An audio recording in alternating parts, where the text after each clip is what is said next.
नमस्कार, स्वागत है आपका स्वस्थ किसान में। आपके साथ मैं हूं अंजू सिंह। आज भारत एक बड़ी विश्व शक्ति के रूप में उभर रहा है। भारत की जनसंख्या का 40% 14 साल से कम उम्र के बच्चों का है। आर्थिक और सामाजिक रूप से पिछड़े माने जाने वाले बच्चों के स्वास्थ्य में भी हम सुधार देख रहे हैं। बावजूद इसके कुछ बीमारियां ऐसी हैं जिसके बारे में बहुत सारे लोग नहीं जानते। इन्हीं में से एक है पीडियाट्रिक कैंसर, यानी बच्चों में होने वाला कैंसर। इसी बात को लेकर पिछले दिनों पूरी दुनिया में अंतर्राष्ट्रीय बाल कैंसर दिवस भी मनाया गया। कहना गलत नहीं होगा कि कैंसर की चपेट में अब केवल वयस्क महिला पुरुष ही नहीं बल्कि बच्चे भी आ रहे हैं। इसीलिए बहुत ज्यादा जरूरत है जागरूकता की। अभिभावकों को अपने बच्चों के प्रति जागरूक रहने की आवश्यकता है। बता दें कि हमारा मकसद आपको डराना नहीं बल्कि इस बदलती जीवन शैली के बीच आपको जागरूक करना है। आज के अंक में हम बच्चों में होने वाली इस घातक बीमारी को बहुत नजदीक से समझेंगे, साथ ही वयस्कों के कैंसर पर भी चर्चा करेंगे। आज के विषय पर आइए डालते हैं नजर। तो आज का हमारा विषय है ताकि कैंसर ना छीने बचपन, बच्चों में होने वाले आम कैंसर, लक्षण और जागरूकता।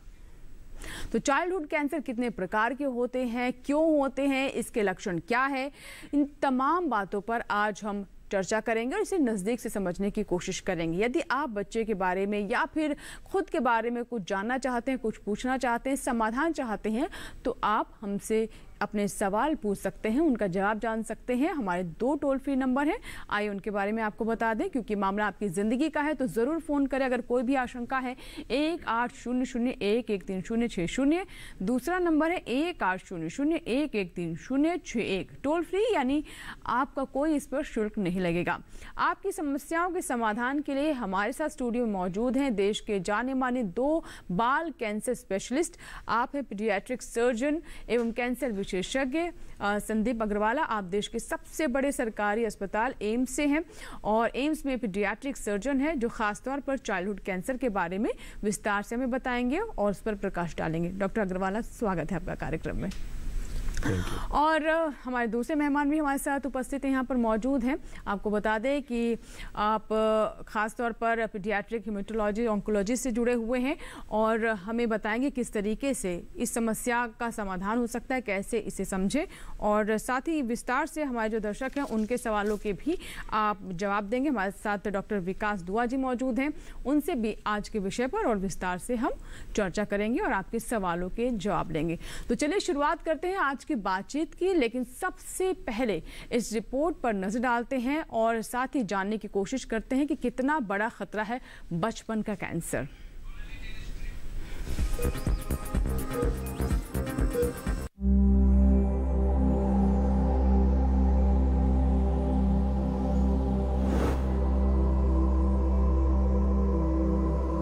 पिछले दिनों पूरी दुनिया में विश्व बाल कैंसर दिवस मनाया गया। गौरतलब है कि कैंसर केवल बड़ों में ही नहीं होता बल्कि बच्चों में भी मृत्यु का एक बहुत बड़ा कारण होता है। जहां हर साल दुनिया भर में 3 लाख बच्चे कैंसर के शिकार हो जाते हैं, तो वहीं Indian journal of medical and paediatric oncology को माने तो, इनके आंकड़ों को माने तो भारत में 0 से लेकर 19 वर्ष के आयु के लगभग 50,000 बच्चों, किशोरों के हर साल इस बीमारी के शिकार होने की संभावना रहती है। इस तरह आप कह सकते हैं कि देश में बच्चों में होने वाली मौतों का जो है ये 9वां सबसे बड़ा कारण हो सकता है कैंसर। बचपन के कैंसर के सबसे आम प्रकार में ल्यूकेमिया हो सकता है, मस्तिष्क का कैंसर हो सकता है, लिम्फोमा, ठोस ट्यूमर और हड्डी के ट्यूमर भी हो सकते हैं और होते हैं। यहाँ आपको ये बता दें कि बच्चों के कैंसर और वयस्क में होने वाले कैंसर के उपचार के लिए अलग अलग डॉक्टर होते हैं। अलग अलग डॉक्टर इसलिए कि बच्चों का उपचार उनके मनोविज्ञान को समझते हुए किया जा सके। जी हाँ, बेहतर जीवन रक्षा की थीम पर आधारित कैंसर से पीड़ित बच्चों और किशोरों के जीवन में सकारात्मक बदलाव के साथ आप सभी के लिए यह भी जरूरी है कि आप समझ सकें इस घातक बीमारी को, इस घातक बीमारी के कारणों को और इसके लक्षणों को। हालांकि चिकित्सा विज्ञान में कैंसर को काबू करना अब मुश्किल नहीं रहा, बस मुश्किल है तो उसके पहले जरूरत है और जरूरत है तो बस अभिभावकों को, आपको अपने बच्चों के प्रति जागरूक रहने की। राजेश मिश्र, दूरदर्शन किसान।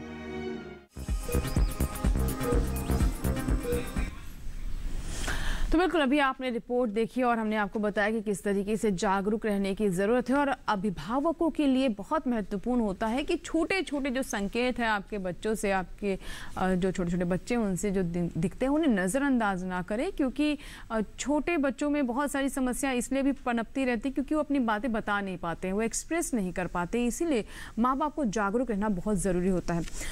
डॉक्टर संदीप, आपसे मैं समझना चाहूँगी कि जैसे हम बात कर रहे हैं कैंसर की, तो हमारे देश में ये बच्चों का कैंसर जो है, क्योंकि अक्सर हम देखते हैं कि बच्चों के कैंसर की तो बात होती नहीं है, कैंसर एज ए जर्नल हम जरूर इस पर डिस्कस करते हैं, लेकिन बच्चों का कैंसर कितना खतरनाक है और क्या स्थिति है अभी हमारे देश में इसकी? जैसे राजेश जी ने बताया, जो छोटा सा क्लिप दिखाया गया है कि बच्चों का कैंसर हमारे देश में भी काफ़ी है और 50 से 80 हज़ार के करीब बच्चे हर साल इसके शिकार होते हैं जी। और इनमें से ब्लड कैंसर करीबन 40-50% है और बाकी जो है वो सॉलिड ट्यूमर्स बोलते हैं, जिसमें कि जो ग्रंथियां हैं जैसे गुर्दे हैं या जिगर है, इनकी कैंसर होते हैं, हड्डियां हैं, इनके कैंसर होते हैं। ये जैसे समझने की बहुत ज़रूरत है कि अडल्ट में जो कैंसर होते हैं उससे थोड़ा सा डिफरेंस है बच्चों में कैंसर का। और सबसे अच्छी बात यह है कि 80 से 90% बच्चों में इनका इलाज, सही इलाज होने से ये इनको बचाया जा सकता है और इनकी जीवन नॉर्मल की जा सकती है। जी बिल्कुल। तो ये एक आपने बहुत अच्छी बात बताई यहाँ पर, क्योंकि हम जब कैंसर की बात सुनते हैं तो यही सोच लेते हैं कि ये तो बहुत घातक होता है, क्या वाकई में इसका इलाज किया जा सकता है, क्या इसे ठीक किया जा सकता है?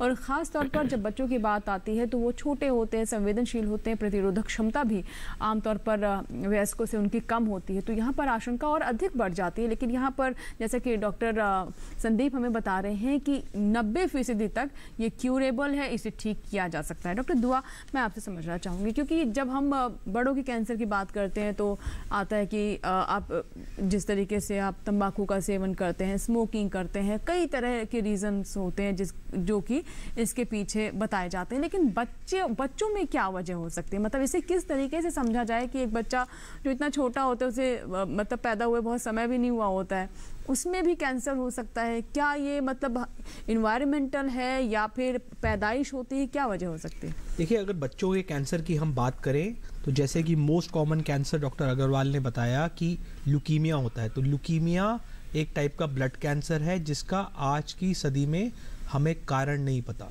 इसी तरह से जो second most common cancer brain tumour है, उसका भी कारण नहीं पता। तो मेजॉरिटी ऑफ कैंसर्स की बात करें तो वो इडियोपैथिक हैं या उनके कारण नहीं पता, बट हाँ 3 से 5% कैंसर जेनेटिक हो सकते हैं। It is not a common thing, but हाँ अगर हमें जागरूकता, हमें जानकारी चाहिए तो इतना समझना है कि मेजॉरिटी ऑफ कैंसर्स का पीडियाट्रिक एज ग्रुप में जो होते हैं उनका कोई कारण नहीं है। जी, यानी अनएक्सप्लेन्ड रीजंस होते हैं जिनके बारे में पता ही नहीं है कि आखिर ये हो क्यों रहे हैं।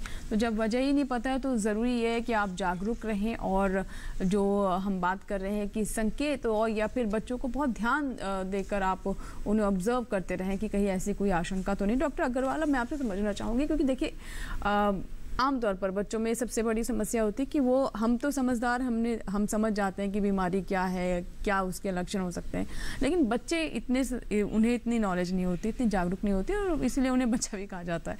यहाँ पर अभिभावकों की जिम्मेदारी हो जाती है। तो क्या इसके कोई संकेत भी होते हैं? मतलब कैंसर सोच पाना भी किसी अभिभावक के लिए, मतलब ये अपने आप में एक बहुत बड़ी सजा है कि आप उस बारे में, उस डायरेक्शन में सोचे भी।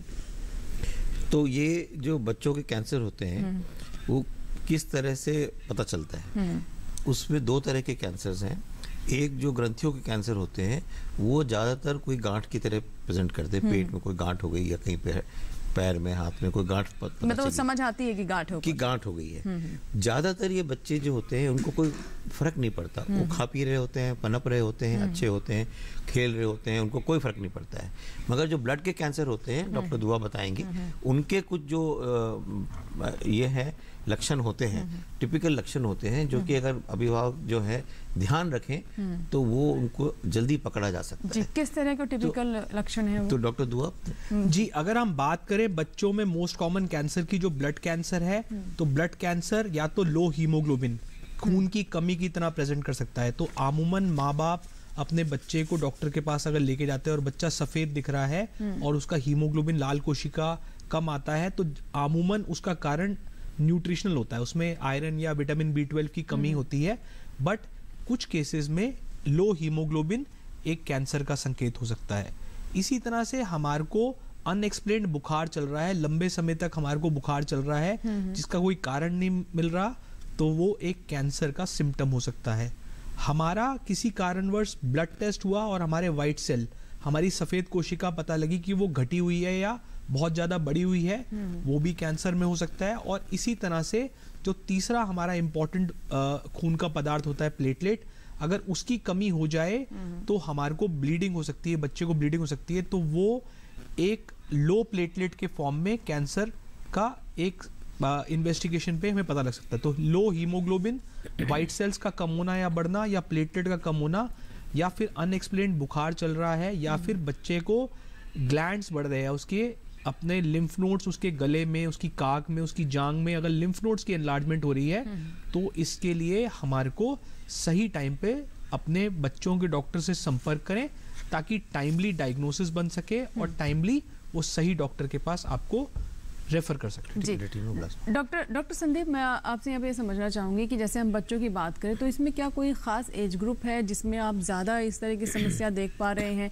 क्योंकि मतलब क्या पैदा हुआ बच्चा या फिर 12-13 साल 14 साल तक की उम्र तक जो बच्चे होते हैं, क्या कोई ख़ास उम्र होती है जिसमें ये समस्या आमतौर पर देखने को मिलती है? जी, तो ज़्यादातर जो कैंसर जो है उसकी 2 एज ग्रुप्स होती हैं। एक बहुत छोटे बच्चे 2 से 5 साल, और दूसरे एडोलेसेंट जो बोलते हैं 10, 11, 12, 13, 14 साल, इसमें होते हैं। तो अलग अलग कैंसर अलग अलग समय पे होते हैं। जो कैंसर जैसे ब्लड कैंसर, जो अपना गुर्दे के कैंसर है या जिगर का कैंसर है, ये अमूमन जो है 2 से 3-4 साल के बच्चे, छोटे बच्चे 2-3-4 साल के बच्चे में होता है। एक कैंसर होता है जिसको न्यूरोब्लास्टोमा बोलते हैं, वो भी एक ग्रंथि का होता है, वो और छोटे बच्चों में होता है, 1 साल से छोटे बच्चे, 2 साल के बच्चों में होता है। जो लिम्फोमा, जैसे बताया गया था कि लिम्फोमा होता है, जो गांठों का कैंसर होता है, वो अमूमन 5 साल के ऊपर के बच्चों को होता है। जो बोन कैंसर्स हैं, जो हड्डियों के कैंसर्स हैं, वो थोड़े और बड़े बच्चों में होता है, 12, 13, 14 साल के बच्चों में होता है। इस तरह से लुकीमिया इनके हर एज पे हो सकता है, तरह तरह का लुकीमिया। जी जी। डॉक्टर दुआ, अब जैसे हम बात करें कैंसर की, तो चाहे हम वयस्कों की बात करें, मतलब बड़े लोगों का कैंसर है या बच्चों का कैंसर, आम कैंसर कौन सा है जो सबसे कॉमन हमें देखने को मिलता है? तो देखिए, अगर हम इन जनरल बात कर रहे हैं बच्चों के बारे में, हमने बात करी कि ब्लड कैंसर, जिसका नाम एक्यूट लिम्फोब्लास्टिक ल्यूकीमिया है, वो बच्चों में मोस्ट कॉमन टाइप का कैंसर है। बट अगर हम ग्रोइंग एज की बात करें, इन जनरल बात करें, तो महिलाओं में ब्रेस्ट का कैंसर या सर्वाइकल कैंसर काफ़ी कॉमन है। इसी तरह के मेल्स में प्रोस्टेट कैंसर और लंग कैंसर्स काफ़ी कॉमन पाए जाते हैं। जी डॉक्टर संदीप, जो हम कहते हैं जीवन शैली एक बहुत बड़ी वजह है, और हम देख रहे हैं वर्ल्ड वाइड जो कैंसर के केसेस हैं वो लगातार बढ़ रहे हैं। जीवन शैली का रोल यहाँ पर कितना महत्वपूर्ण हो जाता है कैंसर के कॉन्टेक्स्ट में, और क्या किसी भी तरह से इसे बच्चों से भी जोड़कर देखा जा सकता है? क्योंकि हम देख रहे हैं कि बच्चों की भी लाइफस्टाइल जैसे जैसे बड़ों की बदल रही है, कहीं ना कहीं उसका इम्पैक्ट, उसका असर बच्चों के जीवन पर भी आता है। जी, जीवन शैली बहुत इम्पोर्टेंट कारण उभर के आया है। बट ये अडल्ट कैंसर में, जो बड़ों के कैंसर है, बच्चों के कैंसर में जीवन शैली से उतना फर्क नहीं पड़ता है। जैसे जीवन शैली से ओबेसिटी होगी, मोटापा होगा, और कई तरह के ब्लड प्रेशर बढ़ने के होते अडल्ट में होता है, बच्चों में भी मोटापा हो सकता है। मगर इस जीवन शैली के चेंज होने से कैंसर होने का जो चांसेस है वो इस तरह से बढ़ता नहीं है। मगर बच्चों में, अडल्ट में जरूर बहुत सारे तरह के कैंसर्स होते हैं जो जीवन शैली से जुड़े हुए होते हैं। जी बिल्कुल। तो अगर आपके भी कोई सवाल है, कैंसर से जुड़ा कोई भी सवाल है, तो आप हमें कॉल कर सकते हैं। 2 टोल फ्री नंबर हमारे लगातार आपके लिए उपलब्ध है। अगले 1 घंटे तक हम यहीं पर उपस्थित हैं अपने विशेषज्ञों के साथ। तो कैंसर जो कि आज के समय में एक बहुत घातक बीमारी है, बहुत बड़ी समस्या है, गाँव हो चाहे शहर हो, हर तरफ हम इसका प्रकोप देखने को मिल रहा है और बच्चे भी इसकी चपेट में अब आ रहे हैं। तो अगर कोई भी आपके मन में आशंका है, आप अपने आसपास या किसी बच्चे में किसी तरह का संकेत देखते हैं और इसको लेकर आपके मन में कोई सवाल है, कोई आशंका है, तो ज़रूर हमें फ़ोन करें। हमारे 2 विशेषज्ञ आपके सभी सवालों के जवाब यहाँ पर देने के लिए उपस्थित हैं।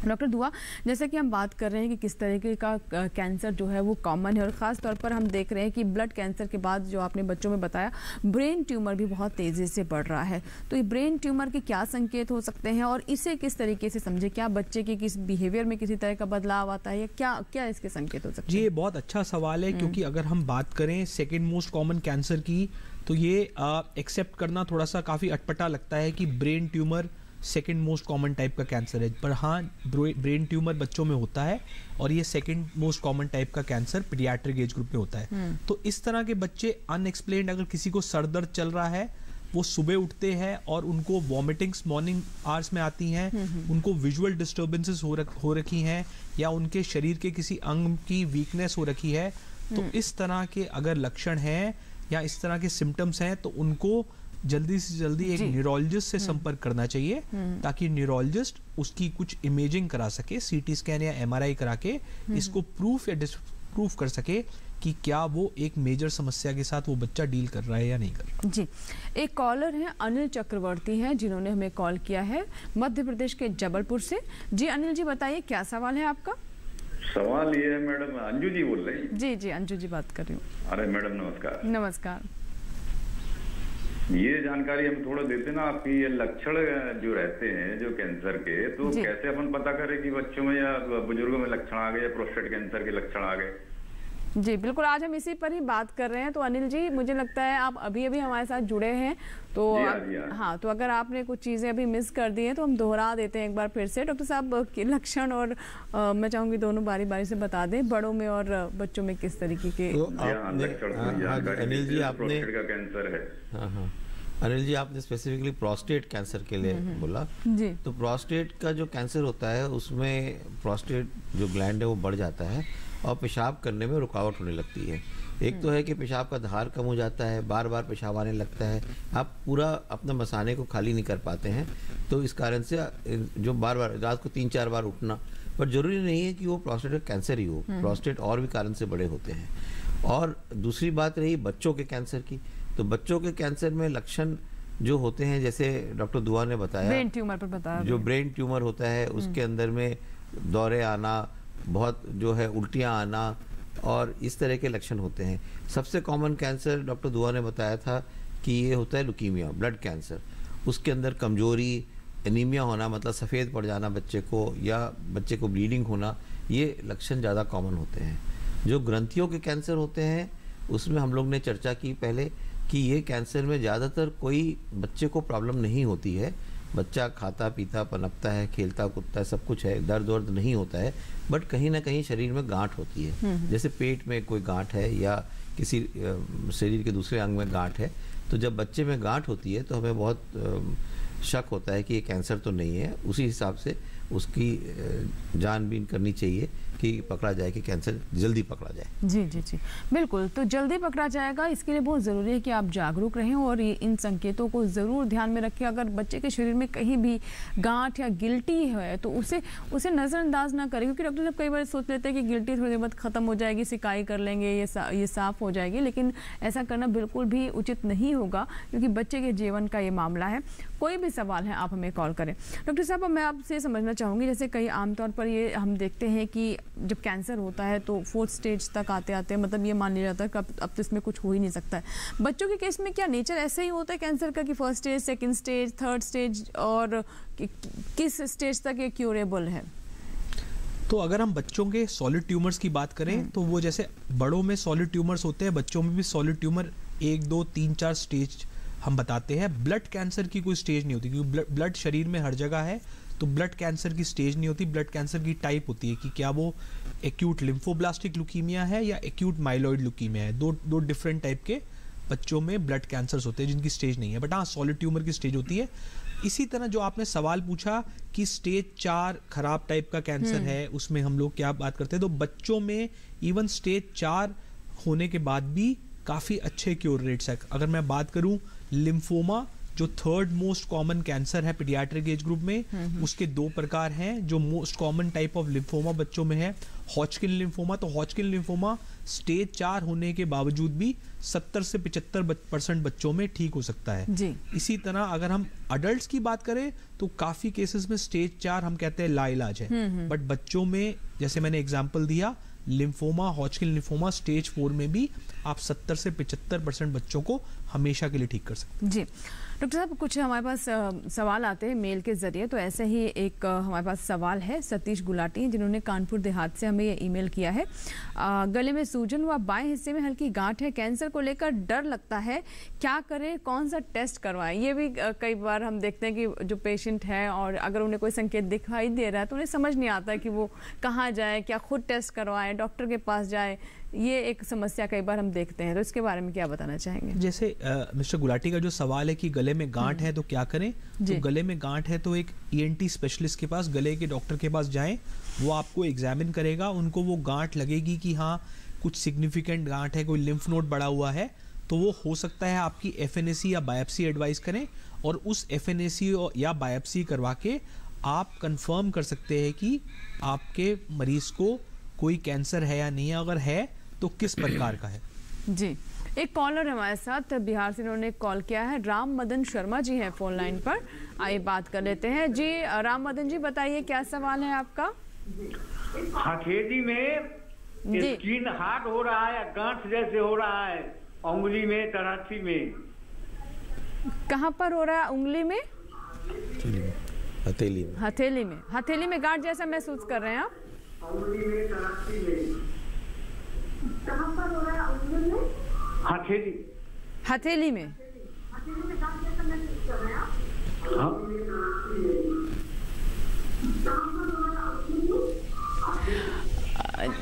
दर्शकों से हम यहाँ पर अनुरोध करेंगे, हर बार हम कार्यक्रम में कहते हैं कि जब भी आप हमें फ़ोन करें कृपया टेलीविज़न आप म्यूट कर दें, अपना सवाल पूरा करें, जवाब सुनने के लिए आप वापस से आवाज़ कर सकते हैं। देखिए बहुत समय इससे व्यर्थ होता है और बहुत सारी कॉल्स और होती है जो हम ले नहीं पाते हैं और आपका सवाल भी ठीक से नहीं समझ पाते। तो बाकी जो भी दर्शक हमें कॉल करें कृपया इस बात का ज़रूर ध्यान रखें। हाथ में इनको गांठ की समस्या है, डॉक्टर साहब क्या बताना चाहेंगे? तो ये आप अपने बारे में बात कर रहे हैं या किसी बच्चे के बारे में बात कर रहे हैं? अपने बारे में पूछ रहे हैं। हाँ, तो जी ये इस बहुत तरह की गांठें होती हैं जो हथेली में हो सकती हैं, तो इसमें बहुत ज़रूरी है कि आप जल्द से जल्द डॉक्टर को दिखाएं जो कि गांठ को, आपके हथेली को एग्जामिन करे और बाकी शरीर में देखें कि और गांठें हैं कहीं पर, तो उसके हिसाब से फिर उसका जो जांच करा जा सकती है, जो भी जरूरत है, बायोप्सी है या एक्सरे है या CT स्कैन है, जिससे कि पता चले कि ये गांठ है क्या। ज़्यादातर गांठें जो हथेलियों में होती हैं वो कैंसर नहीं होते हैं, मगर फिर भी हो भी सकता है कैंसर, तो इसीलिए डॉक्टर को दिखाना जो कि पूरी जांच करे वो बेटर है। अपने आप इन्वेस्टिगेशन या जांच पड़ताल नहीं करना चाहिए। जी, एक और मेल आया है, रजन चतुर्वेदी है कोलकाता से, और इनका सवाल देखिएगा, मैं इसलिए भी ये सवाल ले रही हूँ क्योंकि ये बहुत सारे लोगों के मन में आशंका रहती है। कहते हैं कि मेरी बुआ के स्तनों में कई बार खून का रिसाव हो चुका है, डॉक्टर ने बायोप्सी कराने के लिए कहा है, लेकिन कहीं ऐसा तो नहीं है कि बायोप्सी कराने से कैंसर फैल तो नहीं जाएगा? मतलब ये हम अक्सर देखते कहते हैं कि ये हमने टेस्ट कराया इस वजह से हो गया। डॉक्टर साहब क्या बताना चाहेंगे इन्हें? तो पहली बात यह है कि बायोप्सी कराने से कैंसर नहीं फैलता है कहीं का भी जी। और क्योंकि बायोप्सी करने का टेक्निक होता है, वो बायोप्सी से कैंसर नहीं फैलता है। बायोप्सी करे या ना करे, सोचते सोचते जो टाइम व्यर्थ होता है उससे जरूर फैल सकता है। सो ये अगर स्तनों में खून का रिसाव होता है और बायोप्सी के लिए बोला गया है तो जरूर जाके जल्दी से जल्दी बायोप्सी कराना चाहिए, जैसे कि पता चले कि कैंसर है कि नहीं है। फिर उसी हिसाब से बाकी इन्वेस्टिगेशंस जो होंगे देखने के लिए कि कहाँ कितना फैला हुआ है जी। और उस हिसाब से इलाज डॉक्टर होगा। साहब अभी कुछ इस पे बताना चाहेंगे? जी, ये बहुत ही गलत धारणा है बिल्कुल, कि हम हम लोग अक्सर देखते हैं ये सवाल आता है। ये मतलब ये मेरे को लगता है कि जैसे आज हम इस शो में बात कर रहे हैं, हर शो में ये बात होती बिल्कुल, है बिल्कुल, कि सही क्या कहा। हम बायोप्सी कराने से हमारा कैंसर फैल तो नहीं जाएगा। तो मेरे को लगता है कि आज आपके शो के माध्यम से सब दर्शकों को ये समझना है कि बायोप्सी नहीं कराएंगे, जैसे डॉक्टर अग्रवाला ने बोला, तो कैंसर फैल सकता है। बायोप्सी करा के आपका टाइमली डायग्नोसिस बन सकता है और टाइमली इलाज शुरू हो सकता है। जी जी बिल्कुल, देखिए यही हमारा मकसद भी होता है। जो कई तरह की भ्रांतियां फैली होती हैं उन्हें दूर करना बहुत ज़रूरी है, क्योंकि आप चलिए आपके पास एक्सेसिबिलिटी है, आप इलाज करवा सकते हैं, लेकिन जब तक ये भ्रांतियां आपको जकड़े रहेंगी तब तक आप डॉक्टर के पास नहीं जाएंगे और जो ज़रूरी टेस्ट हैं वो नहीं कराएंगे। तो बिल्कुल ऐसा ना करें। अगर आप हमें सुन रही है रजन जी, तो बिल्कुल अपने बुआ जी का जो भी टेस्ट कराने के लिए डॉक्टर साहब ने कहा है ज़रूर कराएं। फिलहाल वक्त एक छोटे से ब्रेक का, ब्रेक के बाद भी ये चर्चा जारी रहेगी, कहीं मत जाइएगा, बने रहे हमारे साथ। छोटा सा ब्रेक, देखते रहे स्वस्थ किसान।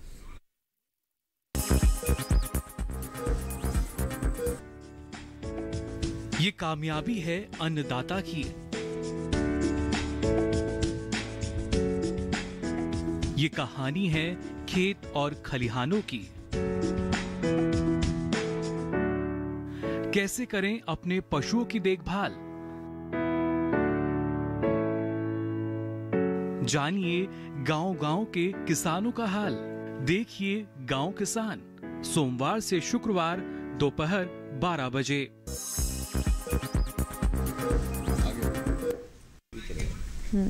ब्रेक के बाद एक बार फिर आपका स्वागत है। आप देख रहे हैं स्वस्थ किसान। तो आज हम बात कर रहे हैं बच्चों में होने वाले कैंसर के बारे में, और साथ ही वयस्कों में होने वाले कैंसर से जुड़ा कोई भी अगर आपका सवाल है तो भी आप हमें कॉल कर सकते हैं। आपकी कॉल्स का इंतजार रहेगा। 2 टोल फ्री नंबर देखिए स्क्रीन पर हम फ्लैश कर रहे हैं, यही नंबर आपके लिए उपलब्ध हैं।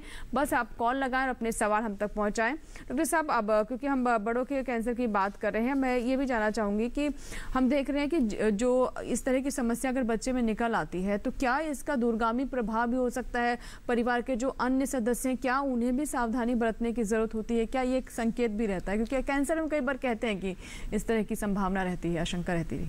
जैसे कि हमने बात करी, कैंसर का बच्चों में कोई कारण नहीं है, तो कारण नहीं है, सिर्फ 3 से 5% जेनेटिक हो सकते हैं। तो इसका मतलब ये नहीं है कि 7 वाले को भी कैंसर हो सकता है। और ये कोई छूत की बीमारी नहीं है कि एक घर में एक बच्चे को कैंसर हो गया तो वो दूसरे को फैला देगा। तो इसके लिए कतई डरने की आवश्यकता नहीं है। आपको सिर्फ जो बच्चे को कैंसर है उसको प्यार देना है और उसका सही वक्त पे टाइमली इलाज कराना है। जी डॉक्टर संदीप, और जैसे कि हम देख रहे हैं कि आजकल बच्चों पर भी बहुत तनाव है, और हम देख रहे हैं कि बीता जो 1-2 साल रहे हैं उसमें बच्चों की जीवन शैली भी बहुत बिगड़ी है, उनका सोशल सर्कल नहीं रह गया। तनाव में भी डिप्रेशन जैसी समस्या भी हमने बच्चों में देखी है बीते कुछ वर्ष में। तो क्या इससे भी ब्रेन ट्यूमर जैसी जो समस्या की हम बात करें, क्या इसका किसी तरह का कनेक्शन रहता है? नहीं, तनाव और जीवन शैली के बदलने से ब्रेन ट्यूमर का कोई कनेक्शन नहीं है। बट पिछले 2 सालों में कोविड के कारण जो रिस्ट्रिक्शन रहे हैं उससे हम लोगों ने बहुत बुरा असर देखा है बच्चों के कैंसर पे, क्योंकि वो आ ही नहीं पाए, ट्रीटमेंट नहीं मिल पाया, ट्रीटमेंट लेने नहीं आ पाए या अपना इन्वेस्टिगेशन कराने नहीं आ पाए। तो जनरली जो कैंसर का, जैसे आपने पहले मेंशन किया कि स्टेज 1, 2, 3, 4 होता है, तो ये लेट होने के कारण बहुत ज़्यादा बच्चे जो हैं वो एडवांस स्टेजेस में आते हैं। उस एडवांस स्टेजेस से डॉक्टर दुआ ने बताया कि बहुत ज़्यादा आउटकम में फ़र्क नहीं पड़ता है, हम उनको फिर भी बचा लेते हैं, बट इलाज और महंगा और लंबा हो जाता है। जी, जी, जी। उसके कॉम्प्लिकेशंस भी बढ़ जाते हैं। जी, जी, तो जहाँ तक कोशिश रहती है हमारी यही रहती है कि बच्चों का कैंसर जल्दी पकड़ में आए, हम उसको छोटे से छोटे कम से कम इलाज में उसको सही कर पाएं और ज़्यादा से ज़्यादा बच्चों को बचा पाएं। जी, तो जैसे कि आप बता रहे हैं कि क्योंकि जितना देर करेंगे उतनी जो समस्या है वो गंभीर होती जाएगी। डॉक्टर साहब, मैं समझना चाहूँगी कि कौन सी स्थिति होती है जब सर्जरी की ज़रूरत पड़ती है, जब लगता है कि हाँ इसकी सर्जरी करनी पड़ेगी? जी, तो जो जिससे सबसे कॉमन कैंसर बताया गया है कि ब्लड कैंसर है, उसमें ज़्यादातर सर्जरी की जरूरत नहीं होती है। लिम्फोमास में भी आजकल जो कीमोथेरेपी है उसके कारण सर्जरी की जरूरत नहीं होती है। बट जो ग्रंथियों के कैंसर हैं, किडनीज या गुर्दे का कैंसर, जिगर का कैंसर और किसी भी ग्रंथि का कैंसर है, उसमें ज़्यादातर सर्जरी की जरूरत पड़ती है। अब सर्जरी पहले हो या कीमोथेरेपी पहले हो या रेडियोथेरेपी पहले हो, वो अलग अलग प्रोटोकॉल्स होते हैं और वो स्टेज पे भी डिपेंड करता है। जी, हमारे मतलब एम यही रहता है कि जब सर्जरी करें एज अ सर्जन, तो हम कम से कम नुकसान पहुंचाएं बच्चे को। बिल्कुल। तो इसमें फ़ायदा ये होता है, अगर बहुत देर से आता है बच्चा, सर्जरी उतनी बड़ी होती है और हम उस ग्रंथि को ज़्यादातर बचा नहीं पाते हैं। अगर बच्चा जल्दी आता है तो उसकी इलाज जल्दी होती है, ग्रंथि बचा पाते हैं। अगर बच्चा देर से आता है तो उसको हम कीमोथेरेपी पहले देते हैं, जिससे कि वो कैंसर कम हो जाए, छोटा हो जाए और उसे आसानी से निकाला पड़े। तो ये है समझने की जरूरत कि ज़्यादातर जो ग्रंथियों के कैंसर हैं, ब्रेन ट्यूमर को मिला के, उनमें ज़्यादातर ऑपरेशन की जरूरत पड़ती है। जी, एक और कॉलर है हमारे साथ जिन्होंने हिमाचल प्रदेश से में कॉल लगाया है। मुन्नी लाल जी हैं फोन लाइन पर। जी मुन्नी लाल जी, स्वागत है आपका स्वस्थ किसान में। बताइए क्या सवाल है। जी नमस्कार। नमस्कार जी। जी नमस्कार। टेलीविजन की आवाज़ पहले आप म्यूट कर दीजिए मुन्नी लाल जी, आपसे अनुरोध है। नमस्कार जी। नमस्कार जी। जी नमस्कार। ये मेरे सीट पे थोड़ा आपका प्रोग्राम देख रहा हूँ जी मैं यहाँ पे ना जी। जी। तो मेरे सीट पे भी मुझे थोड़ा गांठ जैसा है, हाथ में भी थोड़ा गांठ है, एक वो जो खिसकते आती नहीं आ रहा है, क्या चीज है जी वो? आप बता रहे हैं सर, आप समझ पाए कुछ? नहीं, दर्द नहीं है उसमें, दर्द नहीं है। सर में गांठ है आपको? हाँ जी, हाँ जी, सर में गांठ है। अच्छा, उसमें दर्द भी रहता है? कितने समय से ये गांठ? दर्द नहीं होता है जी। अच्छा, कितने समय से है? अभी तो हो गया जी, काफी साल हो गया, जो कोई 15-20 साल हो गया जी। जी जी ठीक है। 20 साल जी, 20 साल। 20 साल से गांठ है। 20 साल। जी डॉक्टर साहब कुछ पूछना चाहते हैं? तो नीलाल जी, अगर 20 साल हो गए, इतना समय हो गया है गांठ को, तो चांसेस ये है कि ये कैंसर नहीं होगा। बहुत तरह के गांठें होते हैं सर में, और इसका आपने कहीं अगर अभी तक दिखाया नहीं है तो जांच पड़ताल जरूर करा लीजिए। बट चांसेस ये हैं कि जो इतना लंबे ड्यूरेशन के लिए कैंसर गांठ है वो कैंसर नहीं होगा, क्योंकि कैंसर बहुत जल्दी बढ़ता है और बड़ा होता है। मगर कुछ गांठें ऐसी भी होती हैं जो बहुत साल तक चुपचाप पड़ी रहती हैं, कुछ नहीं होता है, बाद में कैंसर बन जाती है। तो इसको नज़रअंदाज नहीं करना चाहिए, आपको दिखाना चाहिए, जैसे कि उसकी बायोप्सी करके पता चले कि है क्या गांठ है। जी जी बिल्कुल। चलिए, गांठ से जुड़ा एक सवाल भी है हमारे पास। जगन्नाथ शर्मा है जबलपुर, माफ़ कीजिएगा, जमालपुर बिहार से, इन्होंने हमें ये मेल किया है। बेटे की ओरल कैंसर की वजह से मौत हो गई, बहू के गले में गिल्टी निकल आई है, क्या ये कैंसर हो सकता है?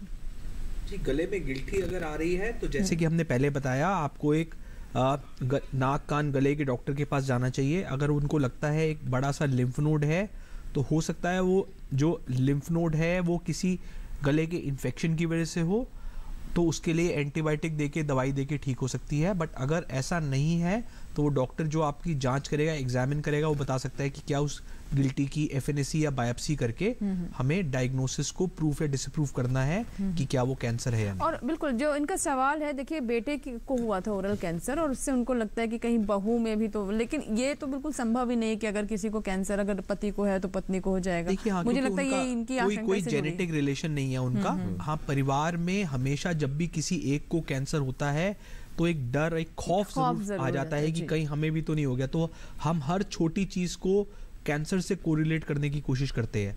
तो इसका कतई मतलब ये नहीं है कि हमारे को हर चीज के लिए ये समझना चाहिए वो कैंसर है, बट टाइमली डॉक्टर को दिखा के अपनी उस चीज को सॉल्यूशन निकलवाना चाहिए कि क्या वो कोई इन्फेक्शन है या कोई साधारण गांठ है या उसमें कैंसर पनप रहा है। तो दूसरा कारण ये भी हो सकता है कि जो आपके बेटे को कैंसर हुआ वो किस कारण से हुआ? क्या वो ओरल कैंसर वो ज्यादातर तंबाकू के सेवन से होता है। तो क्या बहू भी तंबाकू का सेवन करती थी? तो कैंसर बच्चे से बहू में नहीं आएगा, मगर बहू का भी सेम रीजन हो सकता है सेम। हाँ। और ये अर्ली मैनिफेस्टेशन हो सकता है कि गांठ से, तो उसको नजरअंदाज नहीं करना चाहिए, उसका टेस्ट जी जी बिल्कुल। और चलिए, हम ल्यूकेमिया की बात कर रहे थे तो एक बार इस पर फिर से हम चर्चा कर लेते हैं। डॉक्टर साहब, ये किस उम्र तक मतलब होने की ज्यादा आशंका रहती है? देखिए, बच्चों में जो ल्यूकीमिया की मोस्ट कॉमन एज ग्रुप और है वो 2 से 8 साल है, बट इसका कतई मतलब नहीं है कि 1 साल से छोटे बच्चों में ल्यूकीमिया नहीं होता। 1 साल से छोटे बच्चों में इन्फेंट ल्यूकीमिया हम उनको कहते हैं। हमारे पास इन्फेंट ल्यूकीमिया के भी बच्चे आते हैं जो 6 महीने, 8 महीने, 10 महीने, इवन हमने कंजेनाइटल ल्यूकीमियाज भी देखे हैं कि जन्म होने के बाद भी बच्चे को कैंसर मिला। 5 दिन का बच्चा, 15 दिन का बच्चा, 20 दिन का, बट ये बहुत कॉमन नहीं है, बहुत रेयर है। अगर मैं बोलूं कि मैं अपनी ओपीडी में 1 महीने में 5 से 6 ल्यूकीमिया के बच्चे अगर देखता हूं, तो शायद कंजेनाइटल ल्यूकीमिया हम 2 साल में एक बार देखते हैं। तो एज, किसी भी एज में ल्यूकीमिया हो सकता है, बट जैसे जैसे हमारी उम्र 1 साल से ऊपर है, 2 साल से 8 साल के बीच में, उसमें हमें ल्यूकीमिया ज़्यादा मिलता है। जी, एक कॉलर है आसाम से, इन्होंने कॉल किया है। AK चौधरी साहब हैं फोन लाइन पर। जी चौधरी साहब, स्वागत है आपका। जी बताइए, सवाल क्या है? जी सवाल बताएं।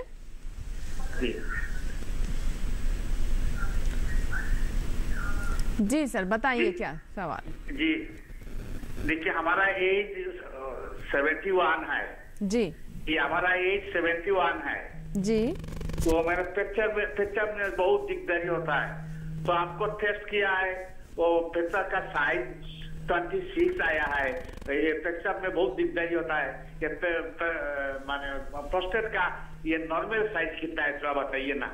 अभी बेल्टा प्लस खा रहा हूँ, बेल्टा प्लस खा रहा हूँ। ये साइज जानना है हमको, ये प्रोस्टेट का साइज कितना है? जी तो प्रोस्टेट का साइज 26 बोला है तो उतना बड़ा नहीं है, मगर उससे ज़्यादा जरूरी ये बात होती है कि आपको प्रॉब्लम क्या हो रही है।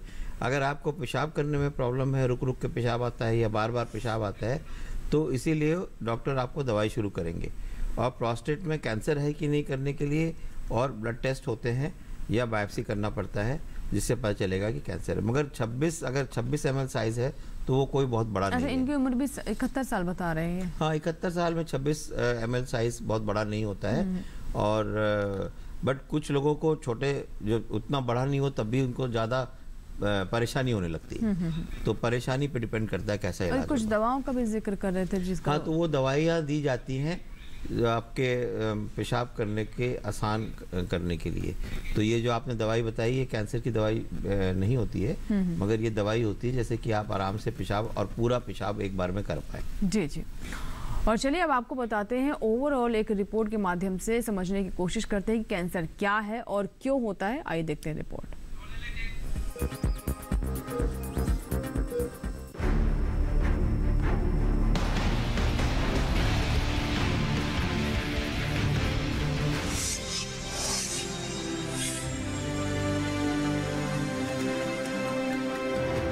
विकास की सीढ़ियां चढ़ते भारत में सबसे बड़ी चुनौतियों में से एक घातक बीमारी है कैंसर।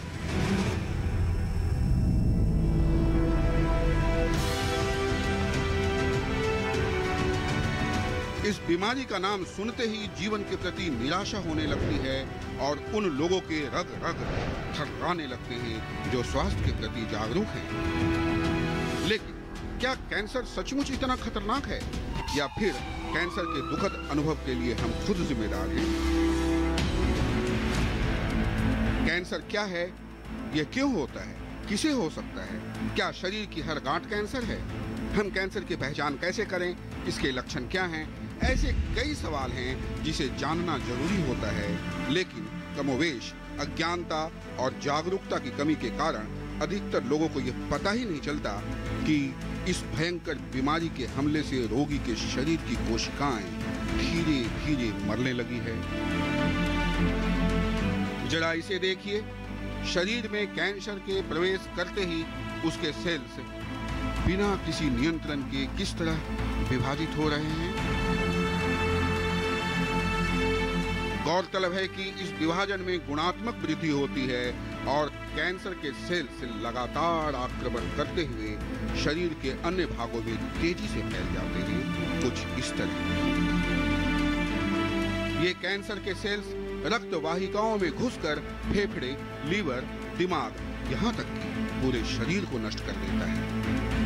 यही कारण है कि कैंसर की वजह से भारत में हर साल लगभग 5 लाख लोगों की मौत हो जाती है। गौरतलब है कि विश्व में कुल 2 करोड़ लोग कैंसर ग्रस्त हैं। आमतौर पर मुंह का कैंसर उन लोगों में होता है जो लोग जरूरत से ज्यादा गुटखा खाते हैं, जिसकी शुरुआत पहले छाले से होती है और फिर सूजन के साथ मुंह के भीतरी हिस्से में छोटे छोटे गांठ बनने लगते हैं।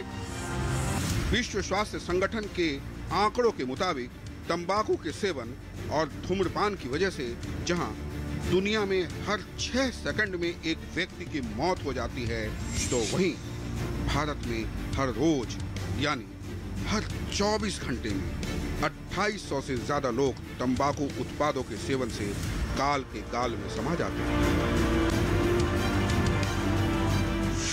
विशेषज्ञों के अनुसार कैंसर 100 से भी अधिक प्रकार के हो सकते हैं। यदि पहले स्टेज में इसका पता चल जाए तो 90% मरीजों को बचाया जा सकता है। बीमारी कोई भी क्यों न हो, इंसान को तन मन धन तीनों से तोड़ देती है। आखिरकार एक खालीपन छोड़ देती है। यह छोटे से जख्म को भी नासूर बना देता है, वक्त को भी मजबूर बना देता है। राजेश मिश्र, दूरदर्शन किसान।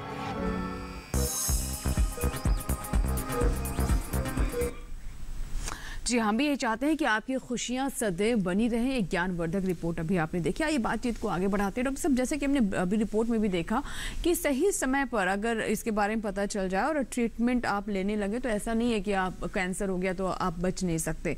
ये कई जगहों पर तो हम देखते हैं कि जैसे बच्चों के कैंसर की बात करें तो स्वास्थ्य सेवाओं तक उनकी पहुँच नहीं होती, लेकिन कई जगह हम ये भी देखते हैं कि अगर स्वास्थ्य सेवाएँ हैं भी, वो पता लग भी जाता है कि ऐसी समस्या है, तो बच्चों के ट्रीटमेंट को लेकर जो माता पिता है उनका जो रवैया है वो कई बार बाधा बन जाता है उनकी इलाज में। आप क्योंकि ओपीडी में बहुत सारे पेशेंट्स को देखते हैं, आपको क्या लगता है क्या समस्या रहती है इसमें? जैसे आपने बताया, पहली समस्या है कि पता चले कि कैंसर है तो वो स्वास्थ्य केंद्र तक पहुंचना चाहिए।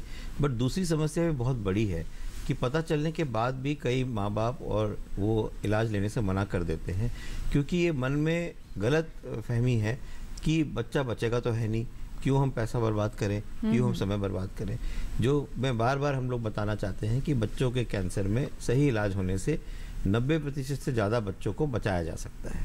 इलाज में कीमोथेरेपी भी शामिल होता है। कीमोथेरेपी जो होता है उससे कुछ प्रॉब्लम्स होती हैं। कई बार माँ बाप इलाज इसलिए नहीं कराते हैं क्योंकि उनको ये गलतफहमी होती है कि बच्चा तो कीमोथेरेपी टॉलरेट ही नहीं करेगा। फिर टॉलरेट सब बच्चे करते हैं, बल्कि अडल्ट से ज़्यादा अच्छा टॉलरेट करते हैं बच्चे। कॉम्प्लिकेशन जरूर होती है जब कीमोथेरेपी देते हैं, उस कारण से उल्टियाँ हो सकती हैं, बाल झड़ सकते हैं, थोड़ी सेहत खराब हो सकती है, बुखार हो सकता है, मगर बच्चे बहुत अच्छे से टॉलरेट करते हैं। और एक और बात बहुत ज़रूरी है कि बच्चे क्योंकि छोटे होते हैं शारीरिक तौर पे, तो जो कीमोथेरेपी का जो अमाउंट चाहिए होता है, जितनी चाहिए होती है, वो भी कम होता है, इसलिए कॉस्ट भी कम होता है।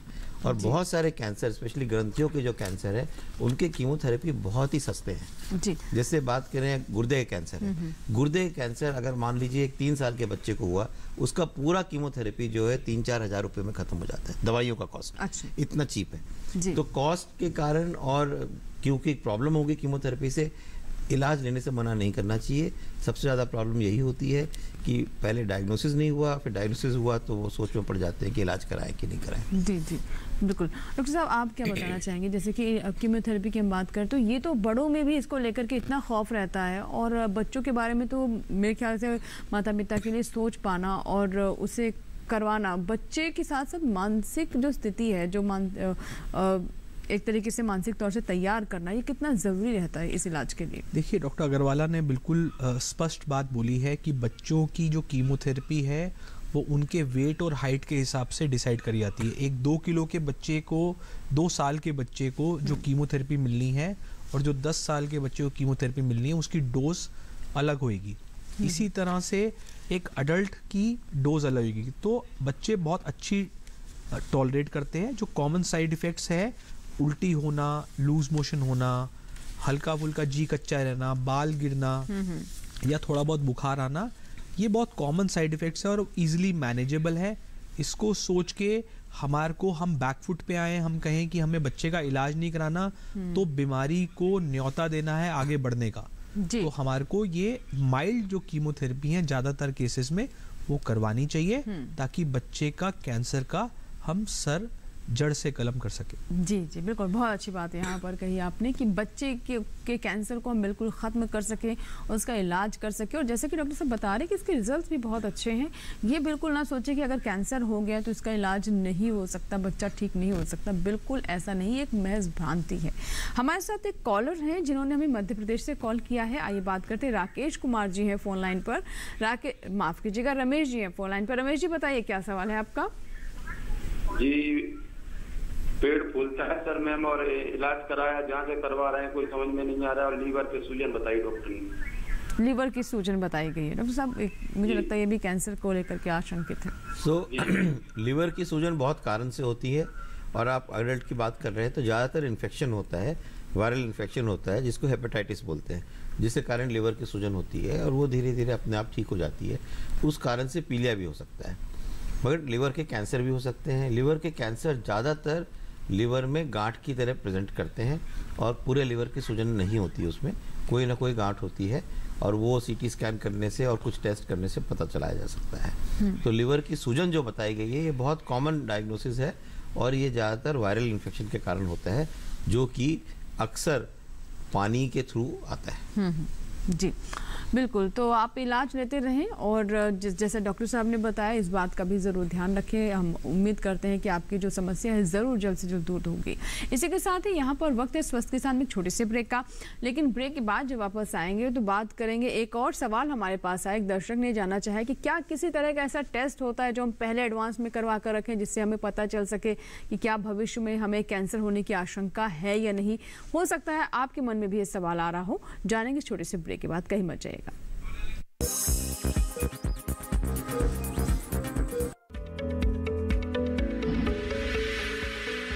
खुशहाल होंगे खेत, पशु रहेंगे स्वस्थ, सरकारी स्कीम का होगा लाभ, जब एक्सपर्ट्स का मिलेगा साथ, आपके सवाल विशेषज्ञों के जवाब, सिर्फ एक फोन कॉल की दूरी पर। देखिए किसानों का अपना प्रोग्राम हेलो किसान, सोमवार से शुक्रवार शाम 6 बजे से सिर्फ दूरदर्शन किसान पर।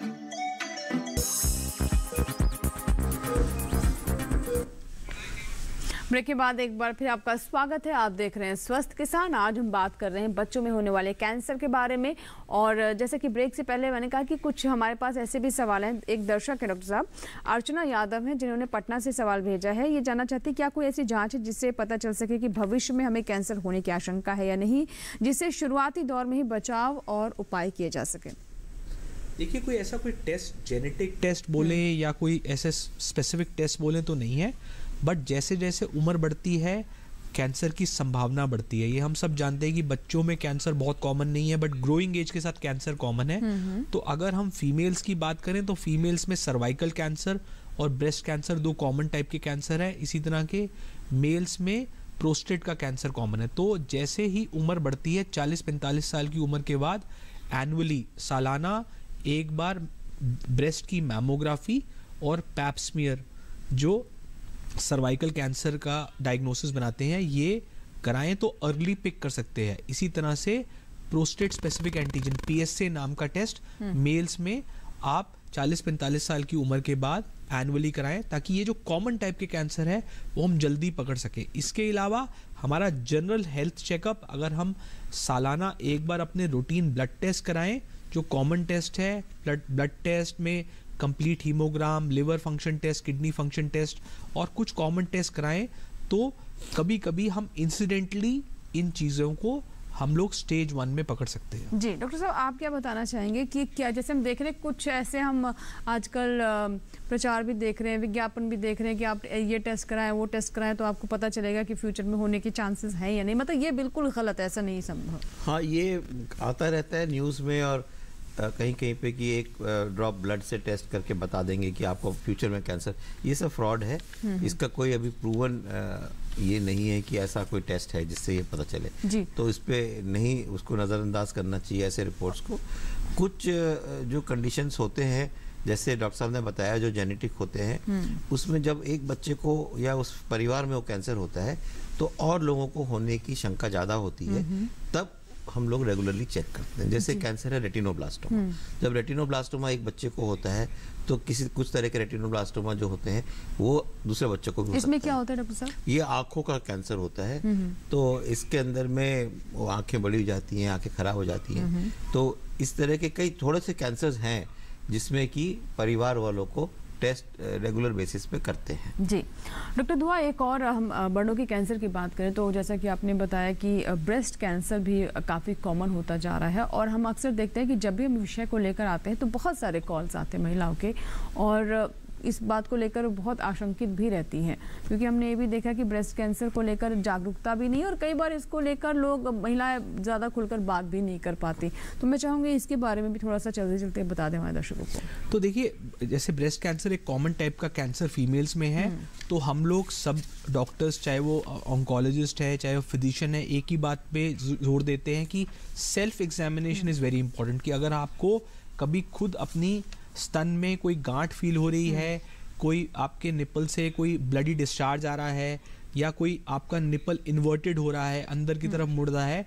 तो इसको आप जो है, आपको इसको ऐसा नहीं करना चाहिए कि उसको निगलेक्ट करना चाहिए। आपको टाइमली अपने डॉक्टर को, अपनी फीमेल्स डॉक्टर को आपको दिखा सकते हैं, गायनेकोलॉजिस्ट को दिखा सकते हैं या सर्जन को दिखा सकते हैं, ताकि वो आपको टाइमली इस चीज़ के बारे में बता सके कि उसके लिए फर्दर इन्वेस्टिगेशंस करने की आवश्यकता है या नहीं है। जी, एक कॉलर है किशन रंजन चौबे जी हैं, जिन्होंने हमें कॉल किया है। आइए बात करते हैं।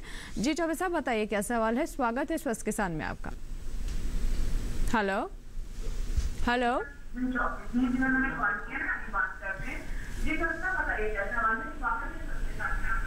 जी मैम, जी हेलो।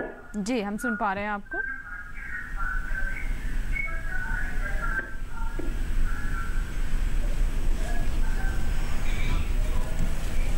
किशन जी, पहले टेलीविजन की आवाज आप कम कर दें। जी, म्यूट कर दीजिए उसे। मैम, मम्मी का दांत में कभी कभी दर्द होता है और मसूड़ा फूल जाता है। डॉक्टर साहब, कुछ पूछना चाहेंगे आप साथ में इसका? तो ये उसमें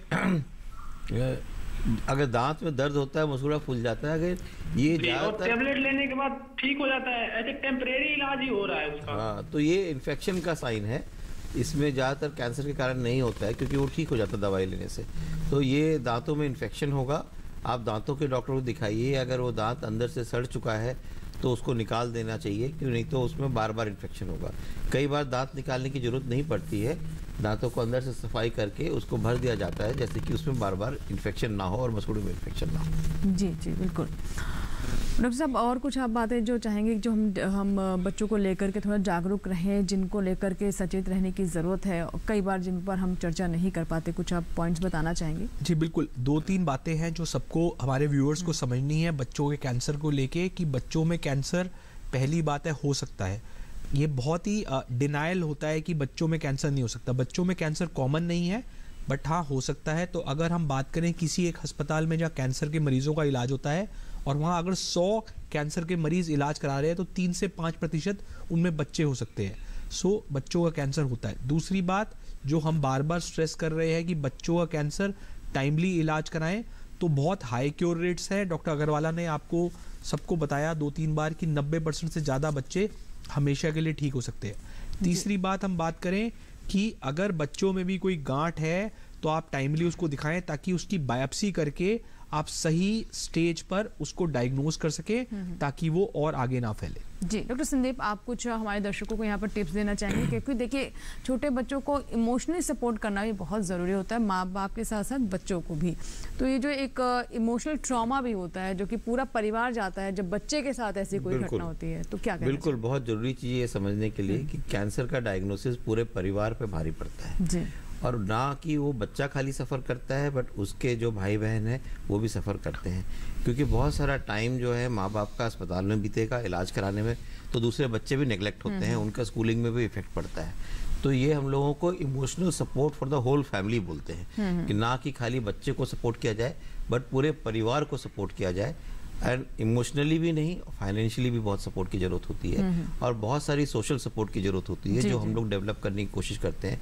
बच्चे लोग दूर दराज गाँव से आते हैं, उनको शहरों में रहने की जगह नहीं होती, आने जाने का, तो सरकार ने ये दिया हुआ है कि आप आने जाने के लिए ट्रेन में 75% जो है कंसेशन मिलता है ट्रेन का, माँ बाप और बच्चे के लिए। जी, जी। तो वो हम लोगों को उनको बताना चाहिए और उन लोगों को उसका फायदा उठाना चाहिए। जी, जी। और शहरों में भी आके बहुत सारे संस्थान ऐसे होते हैं जो ऐसे बच्चों को और माँ बाप को बहुत कम किराए पे रखते हैं, जी जी इनको जी बिल्कुल। तो जैसा कि आपने बताया कि हर तरह से सपोर्ट देने की ज़रूरत है, चाहे वो सोशल हो, मेंटल हो, फाइनेंशियल हो। सरकार की तरफ से भी कई तरह के कदम उठाए जा रहे हैं ताकि बच्चों तक इसका इलाज पहुंच सके। बहुत बहुत शुक्रिया आप दोनों का, आप स्टूडियो में आए और हमारे दर्शकों की कॉल्स ली और आज के विषय पर इतने विस्तार से आपने चर्चा की। बहुत बहुत धन्यवाद।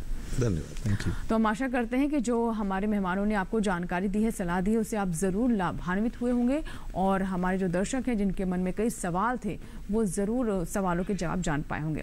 आपको बता दें कि पिछले सप्ताह हमारे पास बहुत सारे ईमेल्स आए हैं, उनके बारे में आपको बता दें। पटना से सुमिता राय ने एक हमें ईमेल भेजा है और उन्होंने पूछा कि पिछले 10 से 15 दिनों से घबराहट हो रही है, चक्कर आने की शिकायत है।